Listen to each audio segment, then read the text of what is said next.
What's going on, guys? If you haven't seen any of my other Legion stuff, Legion Wave 1 dropped on us today. This is amazing, and I just wanted to cover all the stuff that we kind of already seen from the core set, but the reveals for them, and what I think is significant about them. But if you haven't already, check out, well, at the end of this video, I'll put links to the ATST and the Snowspeeder. They look awesome. But let's take a look at everything else that we're going to get. So the movement tool is actually a really nice look at the movement tool here. If you didn't get the chance to actually play the game at one of the conventions like Gen Con or whatever, this is a really close-up view of it. Looks awesome. I think it's going to be great. It looks because it's actually plastic instead of cardboard, like almost all their other games.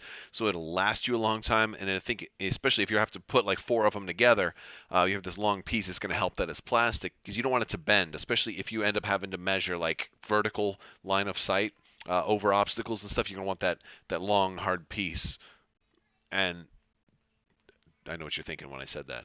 Um, then the movement, but the movement tools look really nice. The range tool looks great. The movement tools look great. The dice they look like dice, but I'm really excited about the dice because of the fact that my proxy dice have been giving me headaches. So just want to give you a heads up.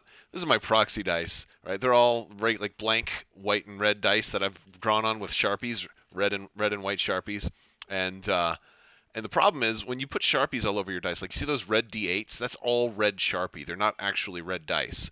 And so you roll them and trying to learn the game, right, based on what we know now.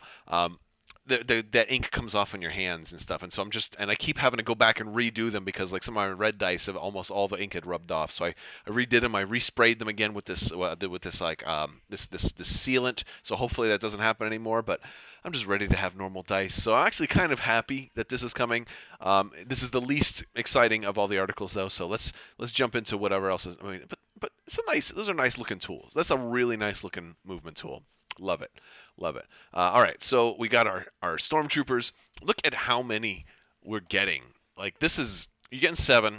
That's the maximum. You can really only run 6, right? But depending on the heavy weapons guy you use, you can run a different one of this and one of that. But I love that the different upgrades represent different physical, like, oh, and it's like it was like this from Rune Wars too. But like I'm upgrading this to my unit, so the miniature reflects the upgrade. That's just awesome. I mean, and this is nothing new, but it's nice seeing them up close like this, all the different ones that you're going to get, seeing the expansion card itself. Very cool. And then we also have our, the box. And by the way, the box art, have you guys seen the box art for this? I mean, this is gorgeous box art. Whoever designed this just hit a home run. It's great. It's black. It's sleek. It's gonna look. It kind of fits in with like some of the, like that this modern kind of sleek geek chic kind of look. It's gorgeous. So very much like that. You're probably gonna want a couple of speeder bikes. They're $25 each, $24.95 MSRP each, depending on what faction you go, or it may just be better to buy an extra core set if you really want to play everything, or if you're splitting core sets with somebody maybe. But this is going to be these are going to be really nice. So I'm liking that. We're getting some extra pictures here, some extra good close-ups. These are going to be fun to paint. They look way better quality than Imperial Assault. So hopefully, in person they end up being that good. Let's look at the Rebels too. We got the ATRT and the Rebel Trooper. Again, this is stuff we've already had in the core set, but there's some interesting things. Like one of the big questions that a lot of people have is, do I have to buy these or can I just buy another core set? And that's kind of why I wanted to bring it to you. Well, I guess the simplest answer is we don't know right now, because I want to draw your attention to this grappling hooks. It says but if you equip them with the new grappling hooks upgrade card, so all right. What makes this a new card? Expert Climber. Okay, so when clambering, you do not roll defense dice or suffer wounds. So this is going to make your character climb really well. But here's the thing. It says new, like as if that's new to this. Does that mean that it's not in the core set? And they don't explicitly state that, but it does seem to me like you're going to need at least one Rebel Troopers expansion. So like if you wanted to run 6 Rebel Troopers or 6 units of Rebel Troopers, for example, like you can go real infantry heavy build, then maybe 2 core sets and then 2 Rebel Troopers expansions. Like that would give you 6. Right? I might end up doing something like that, but I'm going to hold off on any decisions until we get more concrete information. But They look great. These guys, I don't know if I'm going to paint them brown. I don't know. I may come up with some different color scheme.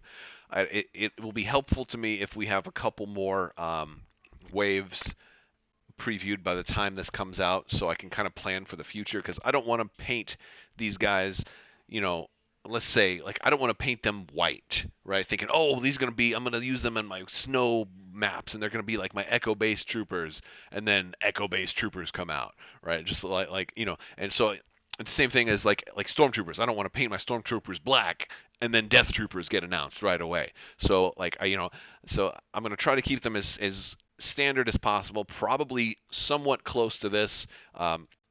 Yeah, like I'll probably keep the coats brown, but I may make the shirt and pants different, or maybe may just make the hats different or whatever. I don't know if I'm going to personally go all crazy on it, but the stormtroopers I'm definitely going to do very, very close to the mark. What I'm going to do, and I suggest you guys do as well, is when you buy, like, for every full unit of stormtroopers you have, like full one of these, paint the bases, a ring around the bases a slightly different color. So like one to be, gray, one can be red, and so like a whole unit will all be red. So when you have them on the board, it's going to be real easy to tell who's who. One purple, one green. Or if people in your play group, maybe they're colorblind, you can do different patterns, right? Like one solid, one like hash lined, one like maybe little circles going around the edge or something like that. You can also do stuff like that, because there are a lot of colorblind gamers, and not all games really take note of that. So there's all kinds of different ways you can distinguish, but you're probably going to want to end up having a lot of stormtroopers and a lot of rebel troopers. And so if you only get one core set, this is a way that you can, a cheaper way if you just want one more unit of stormtroopers, or one more of this or one more of that. So certain things I think are going to be more likely. Like, I don't think I'm necessarily going to get another ATRT expansion, but I may definitely want to get more rebel troopers. So it's, it depends on you. It depends on you guys. It depends on everything that we learn by the time this comes out. And it may just be, I really love maxing out on ATRTs, and maybe I'll try a heavy ATRT build one time, and we'll see how that works. They do look pretty cool. I kind of would have liked if they did something like they did in Rune Wars, where they made this ATRT a different pose than that comes in the core set. That would be kind of cool. So that would have been a cool thing. But either way, they're not too expensive. They're considering how many minis you get too, especially like you look at like Imperial Assault, you'd get like one mini for like $10 or whatever. Here you're getting 1, 2, 3, 4, 5, 6, 7 minis for 25. 7 minis for $25 is not bad, especially as good looking minis as they are. I expect a lot of these are going to sell, even to people who don't necessarily want to play the game, like Stormtroopers. People will buy 7 Stormtroopers for $25. No problem. Even if you're playing a role-playing game, these are going to sell. And because they're all different poses too, this makes them even potentially more desirable than Imperial Assault. So that's my take on it, guys. What do you think? Are you going to go with multiple core sets, or do you think you're going to just like stick with one faction and get upgrades a la carte this way? And of course, I think that's probably going to be based on if we can once confirmation comes, if we need, like, if unique upgrade cards come in these or not. I know that's certainly was a thing in Rune Wars, and they did a really good job, at least within the factions, of like saying you don't have to buy the individual infantry expansions, because all the cards that are in there are available in other sets. So it's not like X-Wing, and there are certain familiarities between this game and Rune Wars. It's just every new game they come out with, they just keep improving on the base formula, and it gets better and better. So that's another reason I have very high hopes for this game. But I want to hear what you guys think. Let me know in the comments below, and if you like this video, give me a thumbs up, and I would appreciate it. And make sure you subscribe and click the bell for alerts so you can get more Legion news as it comes out, more X-Wing news, more Armada news, Destiny news, digital news now with Fantasy Flight Interactive. What's that going to mean for, we got a lot more to talk about. So stay tuned, guys. Thank you so much for watching, and have a great day.